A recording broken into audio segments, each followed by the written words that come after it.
If you stepped outside right now, what would you see? Maybe you'd see high blue sky overhead filled with towering white clouds.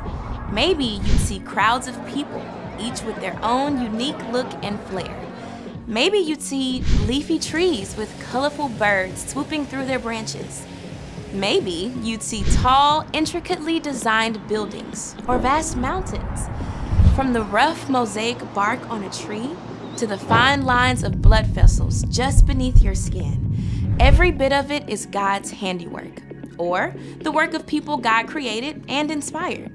Paul writes in his letter to the church in Rome, "Ever since the world was created, it has been possible to see the qualities of God that are not seen."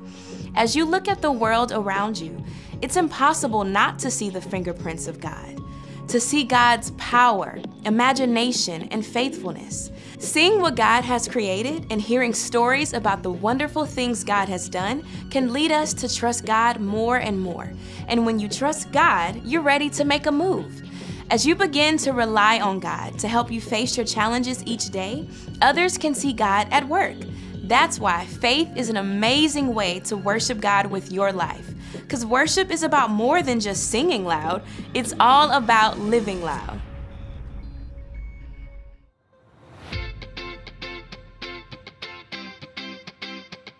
Get ready, get set, ready, set, move! You've been with me from the start. You're the one who knows my heart. You are there for me, Jesus. You are showing me the way, love and kindness every day. You are helping me, Jesus. So I'll follow you, here and there and everywhere. I know it's true, you're always by my side. I'm ready for the time of my life. I'm set on doing what you do. I'm gonna share your love with the world. Ready, set, move!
I'm set on doing what you do. I'm gonna share your love with the world. Ready, set, move. I'm ready for the time of my life. I'm set on doing what you do. I'm gonna share your love with the world. Ready, set, move. I'll do what Jesus told me. I'll do whatever you want me to do. Ready, set, move.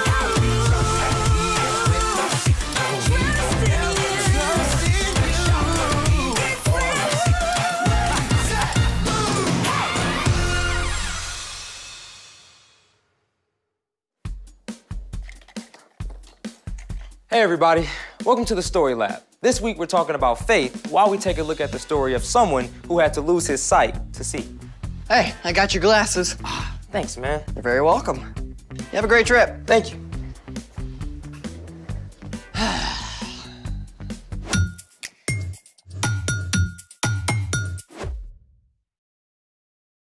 Hey, I'm Carter. And I'm Zeke. We're talking about faith. Which is trusting in what you can't see because of what you can see. Are you ready to move? Well, I want to see what's in the box. Me too. You mean you don't know? Not a clue. Wait, What? mysterious box? No label? It's a scary movie waiting to happen. You're right. Let's take precautions. Okay, you ready?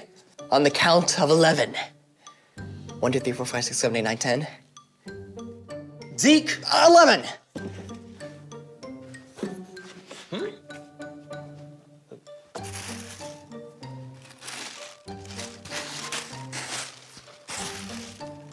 Nothing. Oh, wait. There's a flashlight. And not a very good one. Hold on. This isn't just any flashlight.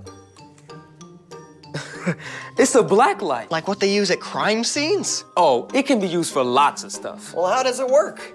A black light gives off ultraviolet light that is invisible to humans. Certain fluorescent substances absorb the ultraviolet light and re-emit it at a different wavelength, making the light visible and the material appear to glow.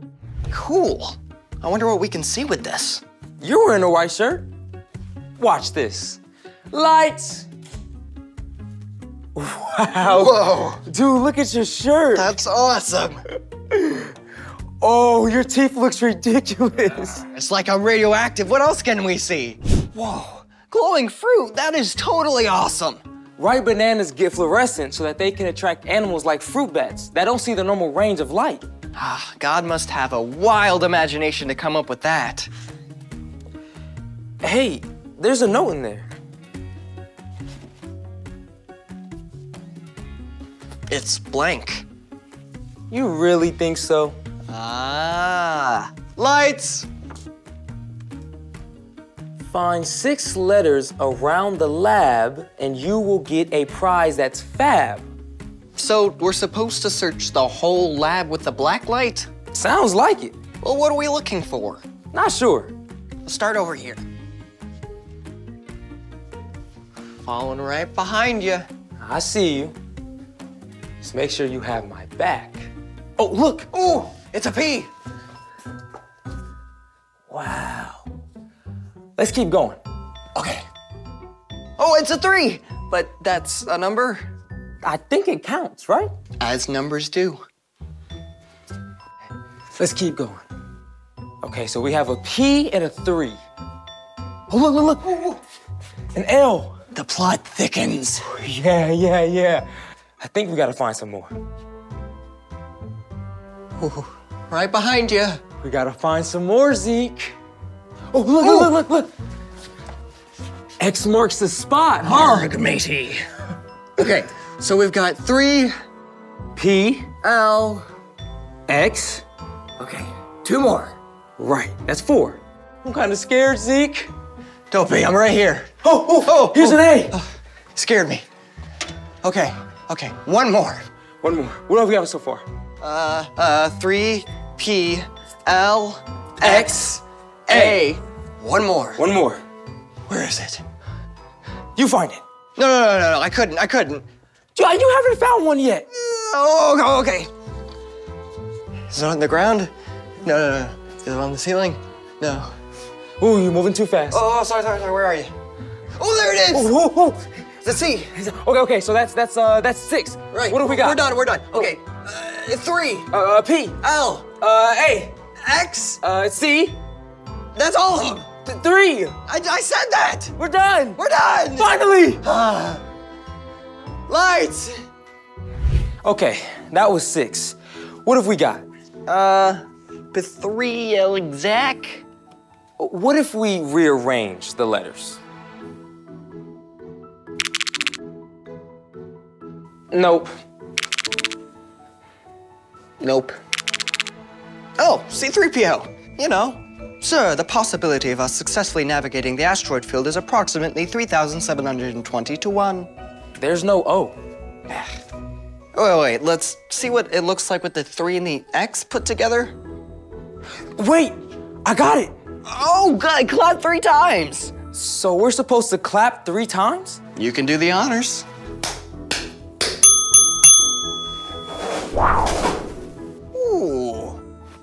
gift. What could be inside? I have no idea. Open it. No, you open it. No, you open it. No, I don't open it. Me neither. No, you. Okay. You ready? Yes.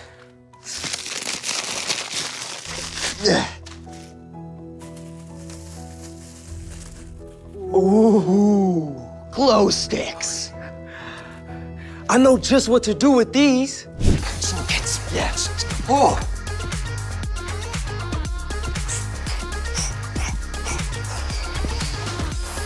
Yeah. Zeke, Yeah, let's go. I'm tired. Yeah, me too. Oh, that was a blast. I feel like I've gotten to see the whole world in a new light today. And we're just getting started. It's time for The story before the story. Today, we're in the book of Acts, which tells the story of the early church. But before Acts, way back in the very beginning, out of a deep, deep love, God made an amazing world. But when people turned away from God, the world was broken. God made a plan to draw people back into relationship. So at the right time, God sent Jesus, God's very own son, to live among us. Jesus gave up his life and was killed. But on the third day, he rose to life. After Jesus returned to heaven, the early church grew quickly with the help of God's Spirit. When the believers faced trouble in Jerusalem, they scattered to other places, taking the news of Jesus everywhere they went. Which is where our story starts. Take it away. Hey everyone, I'm Brian. Today, I want to introduce you to a man named Saul. Now, if there was such a thing as a model Pharisee or Jewish religious leader, Saul was it. Saul, also known as Paul, was born as a Roman citizen, which gave him special privileges. Growing up, he studied the scriptures until he knew them inside and out. As the early church grew, Saul was just as upset as the other religious leaders. When a Jesus follower named Stephen was sentenced to die, Saul stood by in approval and actually held the coats of the men who threw stones at Stephen. Saul was absolutely certain that Jesus' followers were a threat and that the best way to please God was to get rid of them. He began going house to house, dragging believers off to prison. And when the new believers scattered to other towns, Saul wanted to follow. He took his plan to the high priest. Give me letters to the synagogue in Damascus. Then I can go and hunt down men and women who belong to the way of Jesus. We'll arrest them and bring them back here to Jerusalem. Fantastic idea. Consider it done. With the approval of the high priest, Saul gathered a group of men and supplies for the journey. Now, Damascus, which was the capital of Syria, is around 150 miles from Jerusalem, so that would have taken nearly 2 weeks to travel on foot. But Saul hated the followers of Jesus so much that he couldn't wait to get on with it. After long days of travel, Saul's group finally neared the city of Damascus. The noonday sun shone down bright and hot, but Saul charged ahead, eager to carry out his plan. We'll find them all. We'll stamp out this dangerous Jesus nonsense. Then, something happened. Something that would change Saul's life in an instant. A brilliant light flared from heaven, so bright the sun seemed dim. A voice spoke from the light. Saul, Saul, why are you opposing me? Who are you, Lord? I am Jesus. I'm the one you are opposing. Okay, now imagine for a moment that you're Saul. You thought Jesus was just a troublemaker who was killed, dead and gone. Yet now he's alive, speaking to you from a blaze of light. It's like your whole world tips upside down in an instant.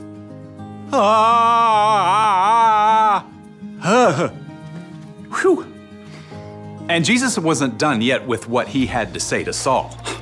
Now get up and go into the city. There you will be told what you must do. The men with Saul saw the light too, and heard a sound. What is that? It's like thunder. As the light faded, Saul stood and opened his eyes. I can't see. Saul had been in full command, yet now he was helpless. Men from the group led him to a home in Damascus, and for 3 days, still blind, Saul prayed to God. During this time, he didn't even eat or drink anything. And that's where we'll leave it for today. The end. Ooh, a cliffhanger. You're right, it's to be continued. You cannot just leave everyone hanging like this. Okay, spoiler alert, Saul's meeting with Jesus did change him. Later, Saul regained his sight, and instead of trying to wipe out Jesus' followers, Saul became one. So, what's our part in the story? Well, you probably won't hear Jesus ever speak to you from a brilliant light. Saul's perspective, his way of seeing the world, was changed in an instant. But as you begin to learn who Jesus is and choose to follow him, your vision too will start to shift. You'll start to see things in a new light. Like the stuff that happens to you. That's true. When you know Jesus, you discover that you are a child of God and that God loves you more than you can imagine. Everything that happens to you, even the hard stuff, becomes an opportunity to grow and become more like Jesus. Knowing Jesus can change how you see other people too. Yeah, it's like you get this supervision to look at your class bully or your annoying little cousin and see that they're made in God's image too. And they deserve your love and respect. Knowing Jesus means that you can pause at any moment in your day and ask Jesus to give you his perspective. The more you do, the more Jesus will show you ways to love God and love people in everything you do. Yep, I think you guys are seeing the light. See you next time. So, here's the thing. Knowing Jesus changes how you see things. Hey, do you think those glow sticks have any light left? And thanks for joining us in the Story Lab. See you next time.